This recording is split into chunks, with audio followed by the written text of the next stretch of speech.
नमस्कार साथियों, स्वागत है आप सभी का मेरे YouTube।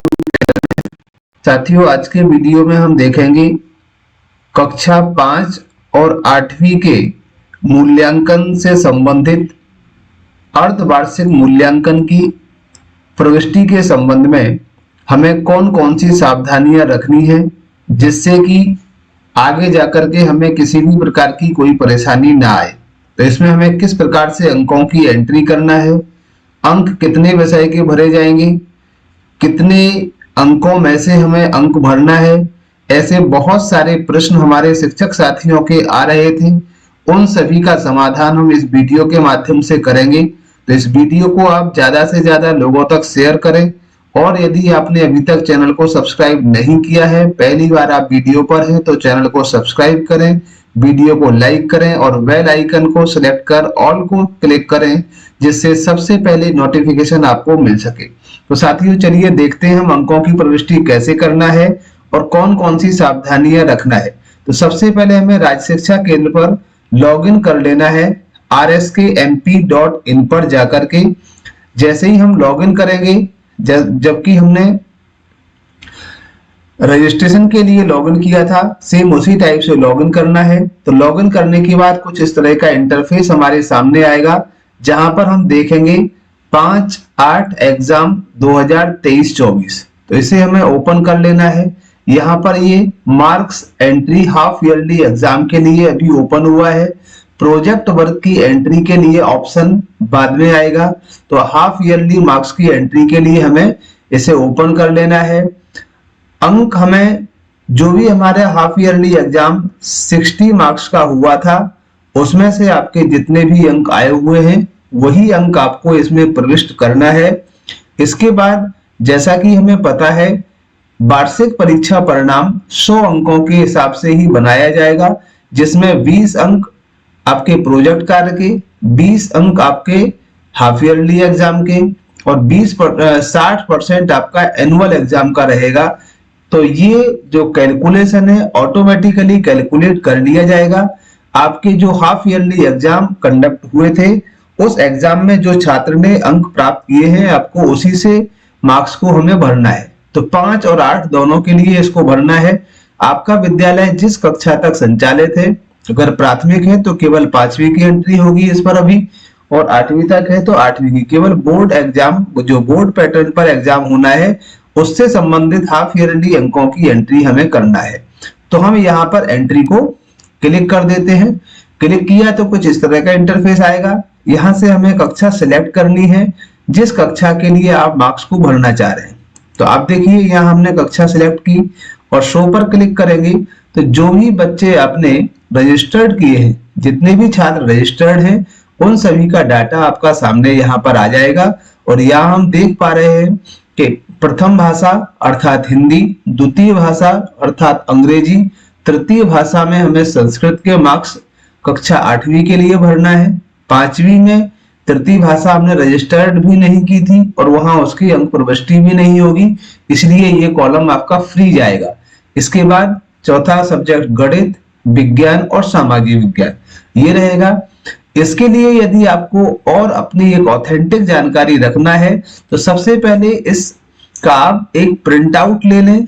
प्रिंट आउट लेने के बाद जो अंकों की एंट्री है वो हम उस प्रिंट पर पहले कर लेंगे।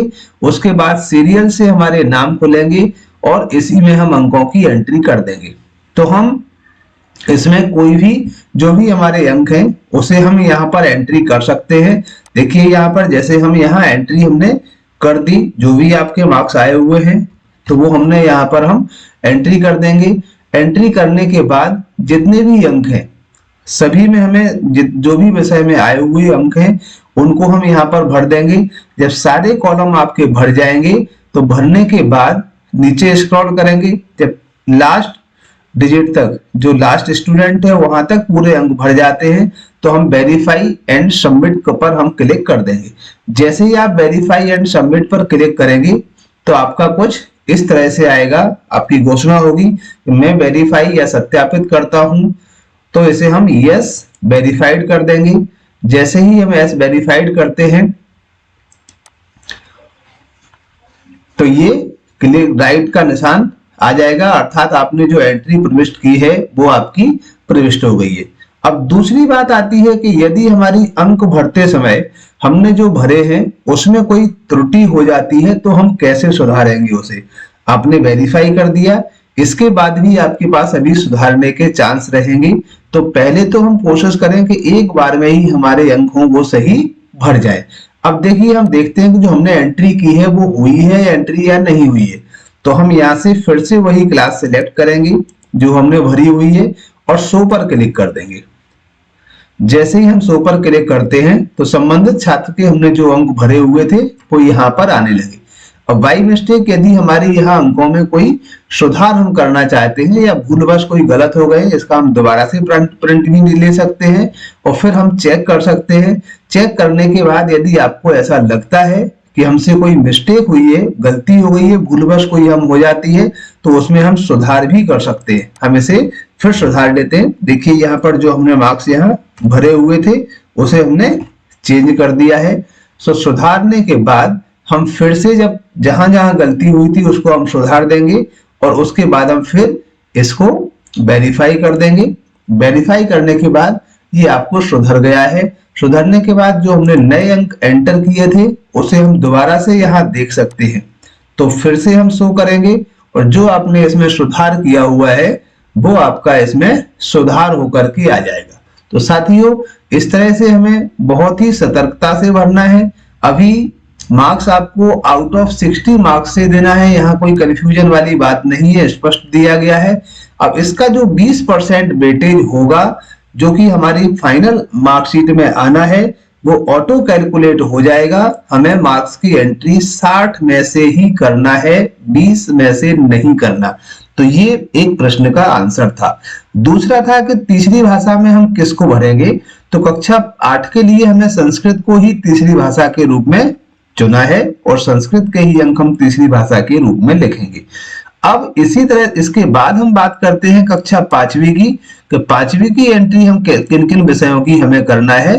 तो हम चलिए 5वीं को भी एक बार देख लेते हैं। उसके भी कुछ शिक्षक साथियों के हमारे पास सवाल थे, तो इसमें हम देखते हैं कक्षा 5वीं के लिए। देखिए यहाँ पर प्रथम भाषा और द्वितीय भाषा है, तो प्रथम भाषा में हिंदी के अंक हमें भरना है, द्वितीय भाषा में अंग्रेजी के अंक भरना है, गणित और पर्यावरण। 5वीं में केवल 4 विषय के हमें अंक भरना है। तीसरी भाषा या अतिरिक्त विषय जो आपका है नहीं तो वो ऑटोमेटिक फ्री जाएगा, इसके अंक आपको यहाँ पर नहीं भरना है। तो साथियों ये थी एक महत्वपूर्ण जानकारी 5वीं 8वीं के अर्धवार्षिक मूल्यांकन की एंट्री से संबंधित। आशा करते हैं कि आपको जो कंफ्यूजन थी वो आपकी क्लियर हो गई होगी। इसके बाद भी यदि कोई समस्या आपकी रह जाती है तो वीडियो के कमेंट बॉक्स में अपनी समस्या से अवगत जरूर कराएं, जिससे कि आगे आपको समाधान मिल सके। मिलते हैं कुछ इसी तरह के नए वीडियो के साथ, जब तक के लिए सभी को थैंक यू, धन्यवाद, जय हिंद।